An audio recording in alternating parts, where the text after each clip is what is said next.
Army chief کا London میں عالمی اسٹریٹجک انسٹیٹیوٹ آف اسٹڈیز سے خطاب، کہا پاکستان دیر پا امن اور استحکام حاصل کرنے کے قریب ہے۔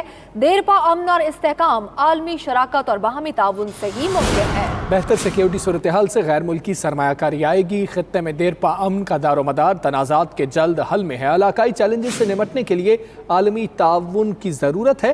علاقائی روابط کے فروغ کے لیے سرمایہ کاری کلیدی حیثیت رکھتی ہے۔ آرمی چیف نے لندن میں عالمی اسٹریٹجک انسٹیٹیوٹ آف اسٹڈیز سے خطاب کیا، کہا کہ پاکستان دیر پا امن و استحکام حاصل کرنے کے قریب ہے۔ دیر پا امن و استحکام عالمی شراکت اور باہمی تعاون سے ممکن ہے۔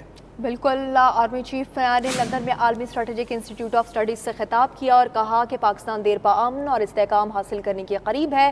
بہتر سیکیورٹی صورتحال سے ہی غیر ملکی سرمایہ کاری آ سکتی ہے اور خطے میں دیر پا امن کا دار و مدار تنازعات کے جلد حل میں ہی ہے۔